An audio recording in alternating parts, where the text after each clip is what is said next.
process, a way of simplifying, distilling, really. So there's no such thing as really abstraction. There's no such thing as reality. So abstraction is a way of simplifying and distilling the important information, so you get it home. You get your intention clear across to the viewer. Well, actually, most people just want to paint the view, but which is the starting point, and that's where I started. But as you get older, I suppose, you want to say something with it. So it's a bit of sort of a strange thing I'm teaching. I'm teaching very specific, focused things to do, and yet I'm also introducing the idea of chaos as well. And that's part of this kind of wonderful, well, sort of journey. It's like just two-horse race. You go galloping off into no man's land with these two horses, I suppose. And one sometimes gets in front of the other. But the intention is where. That's the main thing. What do I want to do? But you need the tools. I mean, I'm giving your mum, trying to give her the many tools or hooks in which to work with as she possibly can. So, did we do anything else? So, you see, if I got rid of those blues there, then the other colours become kind of the blues. So, they exist in relationship to all the other colours, and they take on a blueness. It's kind of what I'm trying to do. To approach it more sort of through a slightly more intriguing tangent. Understatement. Yeah. But I quite like that blue. It's kind of joyous. Great to get this kind of degree of chaos, because chaos gives ideas which you may not have found out if you try to control it completely. Oh, yeah. Well, that's forever going to be the difficult part for me. Chaos. Yes. Controlling chaos. Yes. Yes. That's better. Yeah, very good. Your family doing very well. Well, Christopher's pleased. I think that's the main thing. It probably isn't the main thing.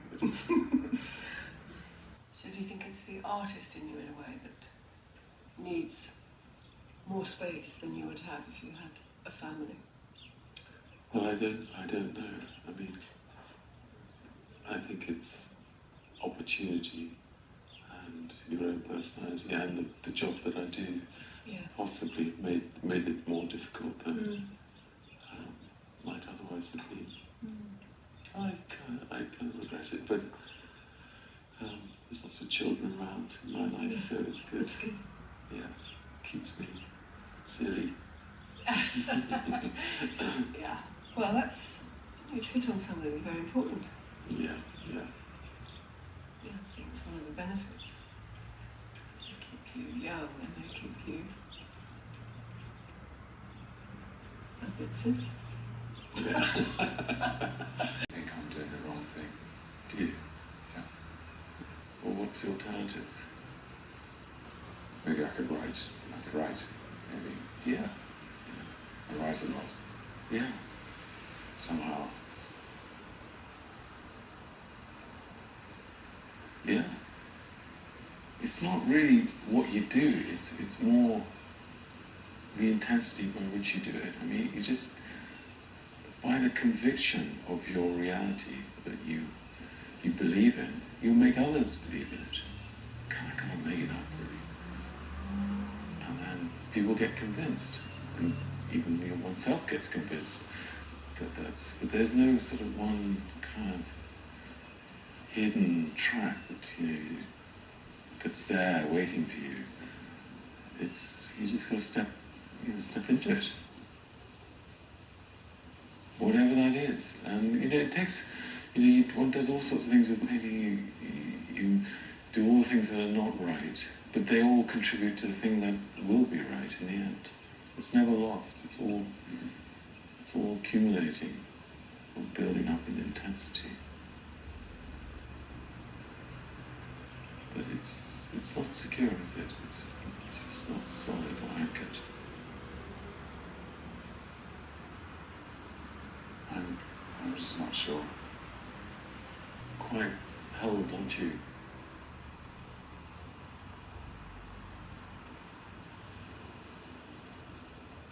You've got to toughen up.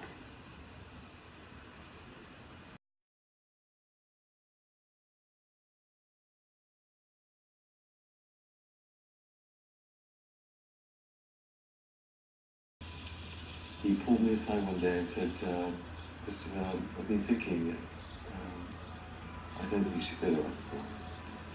And I thought, well, what? Why? And he said, I don't think you're tough enough.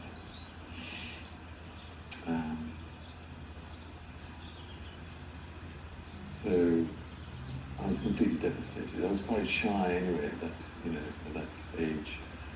And I just didn't know what that meant, really.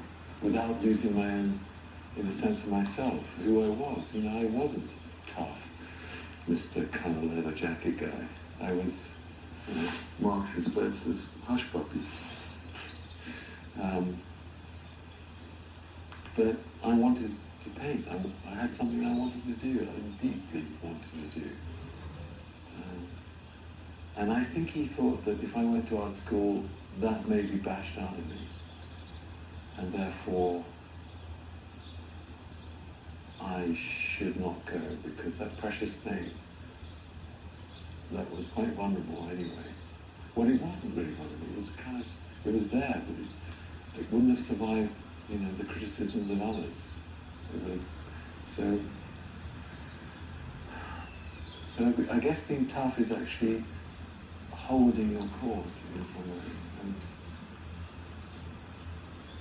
believing that thing inside of you that's really, really important to you. Even though it's not defined as yet, and you can't articulate it, you can't reveal it to others in its full worldly sense.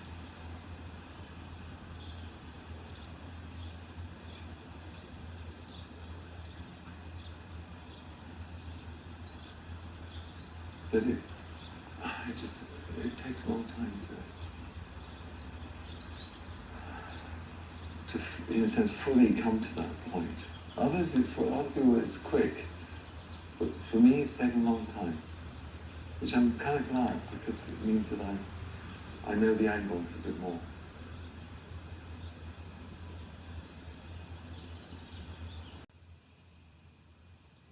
Now, if you were doing what I'm doing now, would you be wanting to respond to this in lots of different ways at the same time, or would you stick to an idea or a theme, I suppose, only? Well, I guess one only has a certain amount of energy, so I would start with observing it, sort of in a very general sense. Right. Not committing to little rocks and waves, but go for